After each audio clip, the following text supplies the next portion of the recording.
Today we're looking at the Olivet Discourse, which is in Matthew chapter 24. Now, if you're looking at the tribulation from John's perspective, the book of Revelation has the tribulation in 22 chapters. Matthew covers the tribulation in basically one chapter. It goes on to chapter 25, but it doesn't really cover the tribulation. So let's look at the context of this passage. We're looking about 2 days after the triumphal entry when Jesus rode into Jerusalem on a donkey. We're looking at about 2 days before he is crucified. And Jesus is preaching in the temple every day, but at night he goes to the Mount of Olives. Now, if you look at Jerusalem, if you've been to Jerusalem, you'll see that Jerusalem and the Mount of Olives are two very large hills or very small mountains, whichever way you want to look at that. And as you're coming down Jerusalem, you hit the bottom, and that's the Kidron Valley that flows between the two hills. And then you start climbing up the Mount of Olives, which is where Jesus was staying with some friends. Then Jesus went out and departed from the temple, and his disciples came up to show him the buildings of the temple. The disciples are telling Jesus, "Wow, look at that temple. Is that one impressive building?" Remember, they're talking to God himself. And the temple, to be fair, was a very impressive building, certainly the most impressive building in Jerusalem and possibly the most impressive building in the entire world. And Jesus said to them, "Do you not see all these things? Truly I say to you, not one stone shall be left here upon another that shall not be thrown down." And Jesus says to them, "Don't be impressed. The temple is going to be gone in a few years." And in AD 70, which is about a little less than 40 years, the temple was torn down by the Romans, and the Romans drove the Jews out of Jerusalem. Now, I've been to the Temple Mount. It's about, 67 acres. And the Temple Mount is a large place. The temple was a lot smaller, and nobody knows where the temple was. The stones aren't scratched. They aren't indented. You can't see where they are. There's nothing up on the Temple Mount except 2 Muslim mosques. So Jesus is telling them, you're focusing on the wrong thing. Now, as he sat on the Mount of Olives, the disciples came to him privately, saying, "Tell us when these things will be, and what will be the sign of your coming and of the end of the age." So good. Now they're focusing on Jesus, and they ask 3 really good questions. When will these things be? Number 2, what is the sign of your coming? And 3, what is the end of the age? Well, of those 3 questions, I'll tell you what I want to know. I want to know when Jesus is coming back. So let's skip down to verse 36. "But of that day and hour no one knows, not even the angels of heaven, but my Father only." No one knows when Jesus is coming back. Not the angels in heaven, but his Father only. Now, does Jesus know when he's coming back? Well, I assume, people argue about it, but I assume that Jesus knows when he's coming back now. But when he was on earth, he didn't know when he was coming back because Jesus emptied himself. There were a lot of things that Jesus had to learn while he was on earth as a man. Now, when he comes back, there are going to be signs. And Jesus answered and said to them, "Take heed that no one deceives you." It's interesting that the very first thing that Jesus does is warns them, "Stop. See that no one deceives you. For many will come in my name, saying, I am the Christ, and will deceive many. There are actually hundreds of people claiming to be the Christ, and right now there's a dozen prominent people that are claiming to be Jesus. See that no one deceives you. On November 18, 1978, a man named Jim Jones took 900 of his followers and forced them to commit suicide. They followed him. They were not just impressed with him. They thought he was the Christ. He was the Messiah. And now they're dead. And you will hear of wars and rumors of wars. See that you are not troubled. For all these things must come to pass, but the end is not yet. In the last 100 years, we have had more wars than the previous 2,000 years before that. In World War I, it was so catastrophic that everyone thought this is the end of the world. In World War II, it was about 20 to 40 times as bad as World War I. And people said, surely this is Armageddon. Surely this is the end of the world. And Hitler is obviously the Antichrist. But do you see what Jesus says? Don't be troubled. The end is not yet. For nation will rise against nation and kingdom against kingdom. And there will be famines, pestilences, and earthquakes in various places. So wars, we see Russia against the Ukraine, Azerbaijan against Armenia. We see Palestine against the Israelis. And right now, we are currently, as I'm teaching this, at war with Iran. Now, earthquakes are getting bigger and worse than they ever were. When I went to college, I had a geology professor, one of the top in the world. And he told us that you can't have an earthquake bigger than 8.6. And someone said, well, what about a 9.0? He says it's impossible because the rocks store up only so much energy and then they break. So you can't have an earthquake bigger than 8.6. But since he said that, and it was a while ago, but since he said that, we had a 9.0 earthquake in Japan. We had a 9.2 in Alaska. So we're quickly moving into that era. All these are the beginning of sorrows.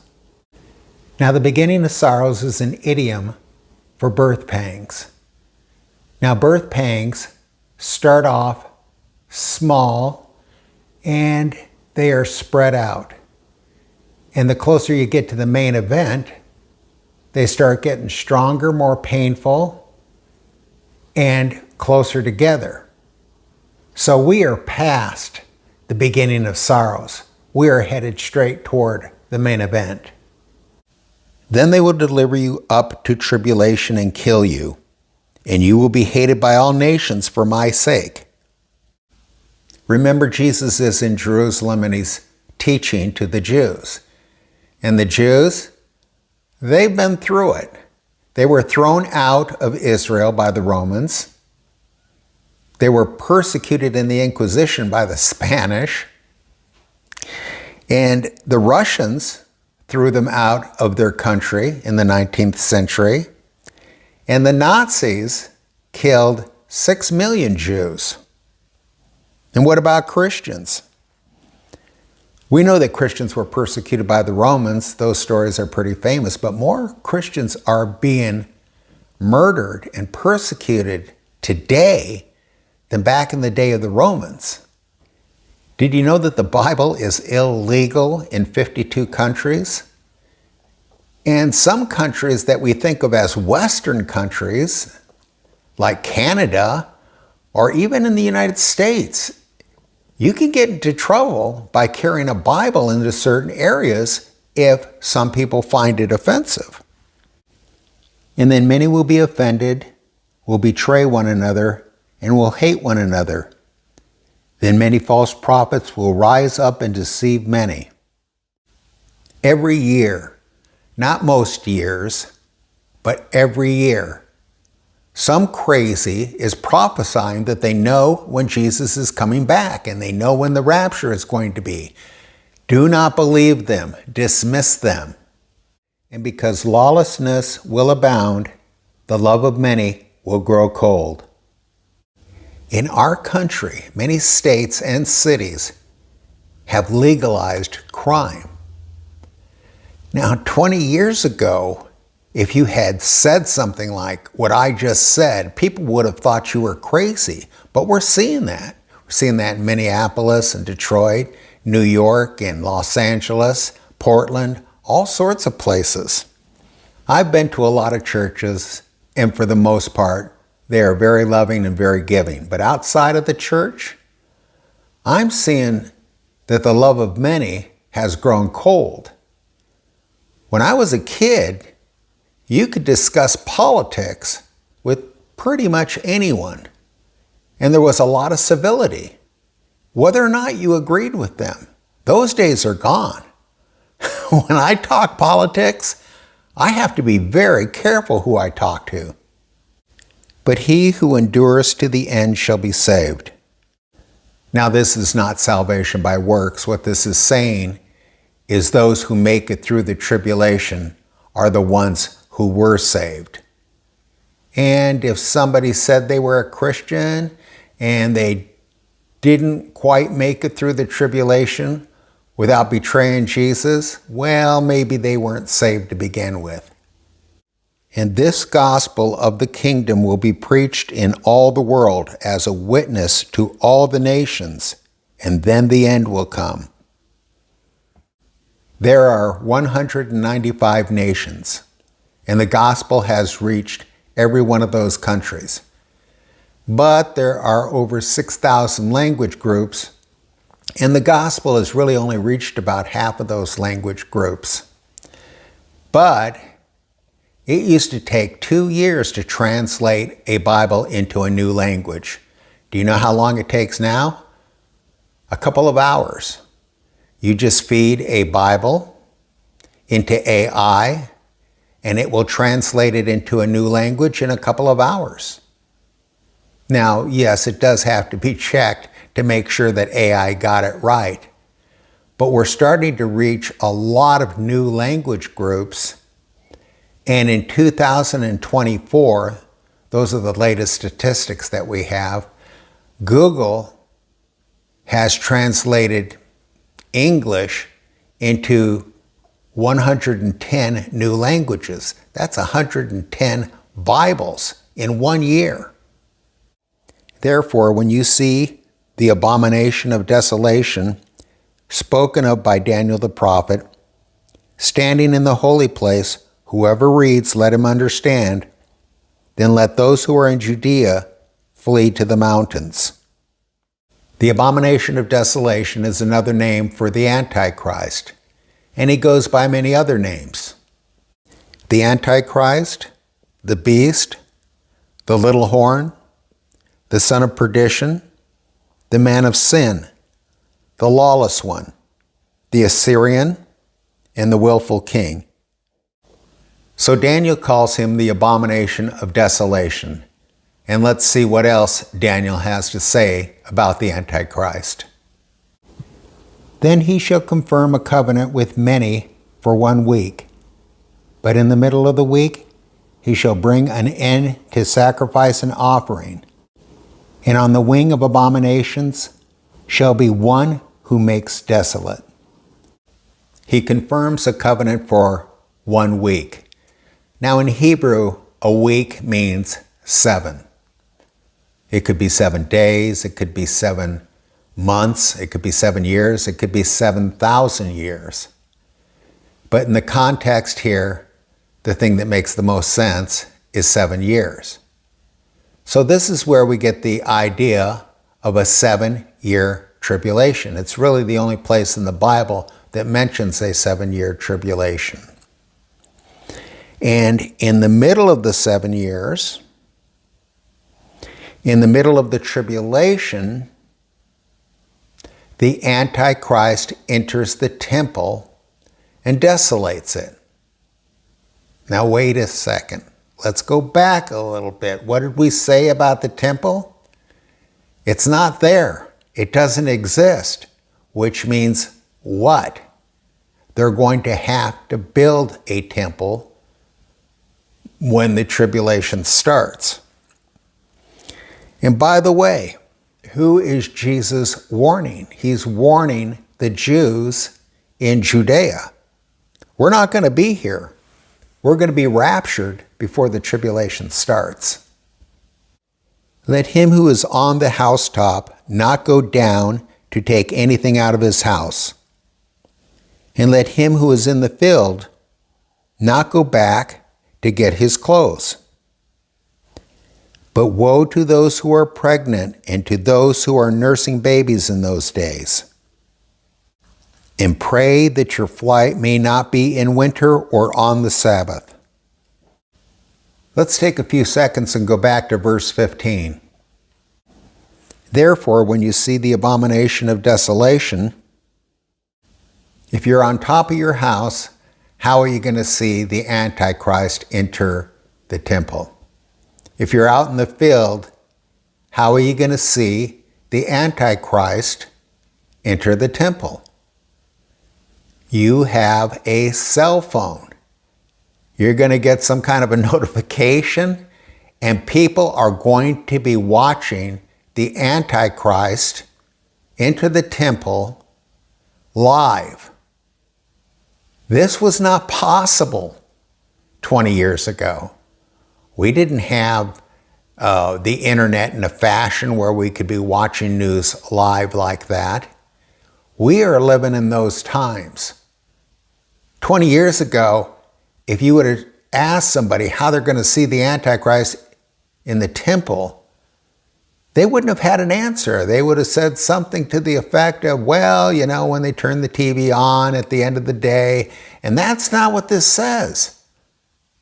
They're going to be watching these things live and get out of town immediately. For then there will be great tribulation, such as has not been since the beginning of the world until this time. No, nor ever shall be. So Jesus uses the phrase great tribulation. When? When the Antichrist enters the temple. When does he do that? In the middle of the week, in the middle of the 7 years. And unless those days were shortened, no flesh would be saved. But for the elect's sake, those days will be shortened. The last 3.5 years of the tribulation, that is the Great Tribulation, things are so bad that everything in the entire world should be destroyed, but God will put an end to it for the sake of the elect.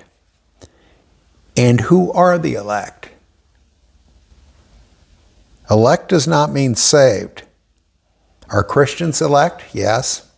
Are Jews elect? Yes. Are both saved? No. What does elect mean? Well, what do we do on election day? We choose the people who are going to govern us. And elect just means those who are chosen by God. Jews are chosen for a different reason. Now, Jews can be saved, but whether or not they are saved, they are still elect because God has chosen them for a specific purpose. Then if anyone says to you, look, here is the Christ, or there, do not believe it. If anyone tells you about a Messiah, or that they are the Messiah or the Messiah, don't believe it. For false Christs and false prophets will arise and show great signs and wonders to deceive, if possible, even the elect. Signs and wonders are basically the same thing as miracles. And false Christs and false prophets are going to be producing miracles. The difference is all miracles should be pointing you towards Jesus Christ. If they don't, they are false Christs and false prophets. Now, this is the fourth time that Jesus has warned us in one chapter, do not be deceived. When I was a Christian back in the 80s, some clown wrote a book called 88 Reasons Why the Rapture Will Happen in 1988. Now, that book sold 4.5 million copies. And that didn't surprise me that he sold that many books. What did surprise me is he wrote a sequel to that book called 89 Reasons Why the Rapture Will Happen in 1989. He sold 1 million copies. And that shows you how easily people are deceived. We need to dismiss those people. See, I have told you beforehand. I didn't know? That's what little kids say, and a lot of adults. We've been warned. We need to pay attention. Therefore, if they say to you, look, he is in the desert, do not go out. Or, look, he is in the inner rooms, do not believe it. What do we do with false prophets? We dismiss them. For as lightning comes from the east and flashes to the west, so also will the coming of the Son of Man be. If you are looking west and lightning is in the east, you will hear it and you'll see a reflection of it, but you'll miss the lightning. This is not like that. It doesn't matter where you are going to see Jesus Christ coming. It doesn't matter if you're in Israel, it doesn't matter if you're in Canada. You're going to see the coming of the Son of Man. For wherever the carcass is, there the eagles will be gathered together. This is at the end of the tribulation, so you can expect to see a lot of dead bodies. But eagles aren't fond of eating human beings, whether alive or dead. So probably a better interpretation is vultures. And in Greek, there is no difference between vulture and eagle. So I would interpret this as vultures. Immediately after the tribulation of those days, the sun will be darkened, and the moon will not give its light. The stars will fall from heaven, and the powers of the heavens will be shaken. With all of the disasters in the tribulation, it should not be surprising that the sky will be darkened and block out the sun and the moon. This is not an eclipse. But stars falling to the earth, well, one star would obliterate the entire earth. And some people interpret this as asteroids. But I would take this metaphorically. And metaphorically, stars represent angels. And it also says the powers of heaven. And powers are angels of a higher rank. Then the sign of the Son of Man will appear in heaven, and then all the tribes of the earth will mourn, and they will see the Son of Man coming on the clouds of heaven with power and great glory. This is the end of the tribulation, and all the nations of the earth will mourn, both Jews and Gentiles. They will be thinking, we should have known. We were told. We were warned. My Uncle Leroy told me, and I scoffed at him. My friend at work told me, and I laughed at him. This is the second coming, not the rapture. Many people, even many teachers, get the rapture and the second coming mixed up. The rapture catches everyone off guard. The second coming is at a time when there's chaos everywhere, and Jesus comes to restore order. That's what's going on here. And he will send his angels with a great sound of a trumpet, and they will gather together his elect from the four winds, from one end of heaven to the other. And the angels will gather the elect together. These are the tribulation's saints, the ones who make it through the tribulation. These are not the church saints. We are already with Jesus, and we come down together with him. And that is the end of the tribulation. And then Jesus starts jumping around a little bit, which is very Hebrew. Americans like to hear a story from day one to day last, but that's not what Jesus is doing here. That's not the way Jews talk. And he goes back even before the beginning of the tribulation. Now learn this parable from the fig tree. When its branches has already become tender and puts forth leaves, you know that summer is near. So you also, when you see all these things, know that it is near, at the doors. Parables are very difficult to understand if you don't know the figurative language of the Bible. Now, figs represent sweetness. They are the Jews, because Jews are a sweetness to the Lord. And figs grow on fig trees, so the fig tree is Israel. Now, when the branch is tender, you will know that summer is at the door. Okay, we know that the end is near. So when we start seeing the tree put forth leaves, we know that the rapture and the second coming, the end times, are very near. When did the Jews start coming back to Israel? In 1882. The Zionists started moving back to Israel. Israel becomes a nation in 1948, and they acquire the city of Jerusalem in 1967. On God's calendar, spring and summer are here. They're at the door. Truly I say to you, this generation will by no means pass away till all these things take place.